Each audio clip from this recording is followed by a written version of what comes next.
If you're over 60 and you drive in Canada, there is something happening right now that you need to know about before you get behind the wheel again. And I'm not just talking about road safety. I'm talking about something that could affect your independence, your monthly income, and several government benefits you may already be receiving. Because here's what most Canadians over 60 don't realize: losing your driver's license, even temporarily, can trigger a chain reaction that quietly reduces your government payments and closes doors to benefits you never even knew were open. And almost nobody is connecting these dots. Today I'm going to walk you through exactly what this new driving requirement is, who it affects, what the real financial stakes are, and what steps you can take right now to protect yourself and every dollar of government support you're entitled to. So stay with me, because what you're about to hear could genuinely change your retirement picture. Let's start with what's actually changing. Several provinces across Canada have recently tightened their mandatory license renewal and medical assessment requirements for drivers over 60. Ontario, British Columbia, Alberta, Manitoba, and Nova Scotia have all updated or signaled updates to their senior driver review programs. What this means practically is that you may now be required to complete medical examinations, vision tests, cognitive screenings, or full road tests at shorter intervals than before. In British Columbia, physicians now have an expanded legal duty to report any medical condition that may affect driving fitness.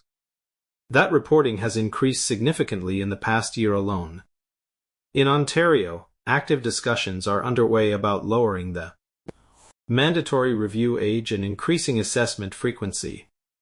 And here's the part most people miss: if your doctor has any concern about your driving, whether related to vision, reaction time, a recent fall, or even medications you're currently taking, they may now be legally required to report it to your provincial licensing authority without advance notice to you.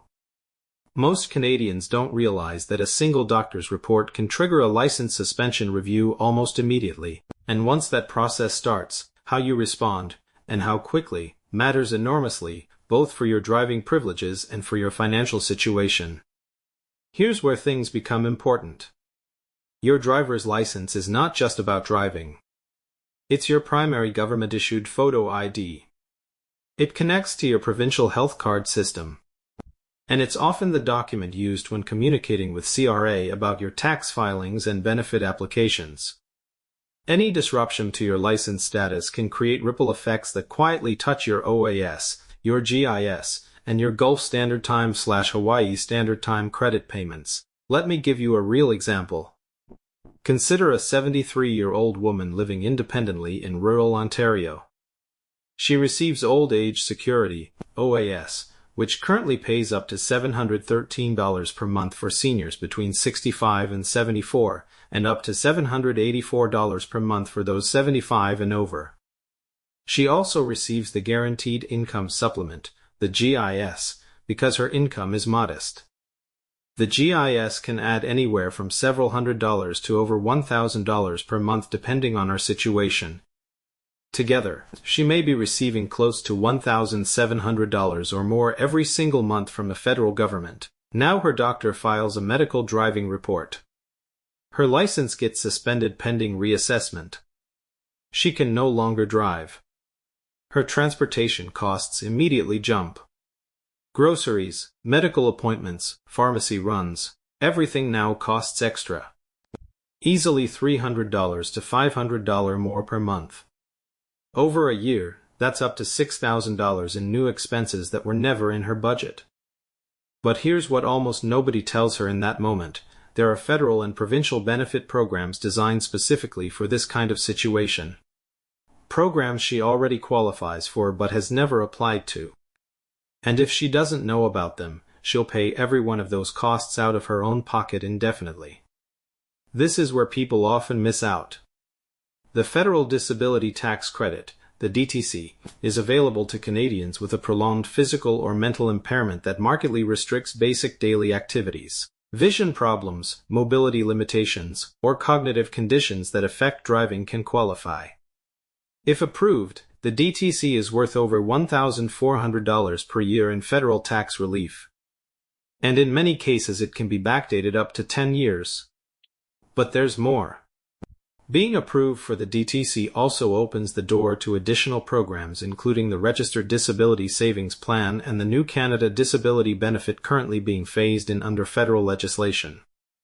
The CRA estimates that hundreds of thousands of eligible Canadians have never applied for the disability tax credit. They simply don't know they qualify. If a medical condition has affected your driving fitness, that same condition may be your gateway to benefits you've been leaving unclaimed for years. Now let's talk about the assessment process itself, because this is where many seniors make a costly mistake. When a provincial licensing authority receives a medical report about your driving, most seniors assume the outcome is already decided. They don't respond. They don't appeal. They simply stop driving and absorb the financial consequences quietly. But pay close attention to this. You have legal rights in that process that most people never exercise. In most provinces, you have the right to receive a copy of any medical report filed about you. You have the right to request a formal review or appeal a suspension decision. You have the right to seek a second medical opinion before any final decision is made. And you have the right to complete a practical road test or an occupational therapy driving assessment to demonstrate your actual ability behind the wheel. Many seniors who receive an initial suspension are fully capable of passing a hands-on driving evaluation. But they never ask for one. They accept the suspension as permanent. Their independence shrinks, their benefit needs increase, and it was entirely avoidable. If you receive any letter from your provincial licensing authority about a review, respond immediately, request all documentation, and contact your provincial seniors advocacy office. Their services are completely free. There's another detail many seniors overlook, and this one connects directly to your CPP payments. If a driving restriction leads you to reduce part-time work, maybe occasional consulting, client visits, or a small home-based business, that income reduction could change your retirement income strategy in a meaningful way. Specifically, if you've been deferring your CPP to maximize your monthly amount, a change in circumstances may mean that deferral strategy no longer works in your favor. Here's the math. Every year you delay CPP past age 65, your monthly payment increases by 8.4%. If your base CPP would be $800 per month at 65, deferring to age 70 could bring that to approximately $1,176 per month. That's $376 more every single month, and over $4,500 more annually. But if your expenses are now rising because you can't drive, and you're drawing down savings faster than planned, starting CPP sooner may be the smarter move. Most Canadians don't realize this calculation should be reviewed whenever your financial circumstances change significantly, and a major driving restriction absolutely qualifies as a significant change. And this part matters just as much. Let's talk about the GIS directly, because this is one of the most valuable and most underclaimed benefits in the entire Canadian system. The Guaranteed Income Supplement is available to low-income OAS recipients. For a single senior, the maximum GIS currently exceeds $1,000 per month on top of OAS, completely tax-free. But here's the critical detail. GIS is recalculated every year based on your previous year's tax return. If driving-related income stops because of a license restriction, your total income drops, and your GIS entitlement should go up. But only if you act on it. Most seniors don't know they can request a current year income recalculation from Service Canada rather than waiting for their annual tax return to trigger the adjustment automatically. If your income has dropped right now, call Service Canada and ask them to reassess your GIS based on your current income. This can put hundreds of dollars more in your pocket every single month, immediately. That's money you're already entitled to. You just have to ask for it. One more thing before we wrap up, the Canada Carbon Rebate. This is paid quarterly to eligible Canadians in provinces under federal carbon pricing. A single adult in Ontario receives around $140 per quarter, that's $560 per year. And there's an additional 10% rural supplement for seniors living outside major urban centers. If you live in a rural or smaller community, you likely qualify for that extra amount. But you have to indicate your rural status on your annual tax return to receive it. Many seniors have been missing this supplement for several years without realizing it. Check your past returns and make sure you haven't been leaving that money behind. Here's what I want you to take away from everything covered today.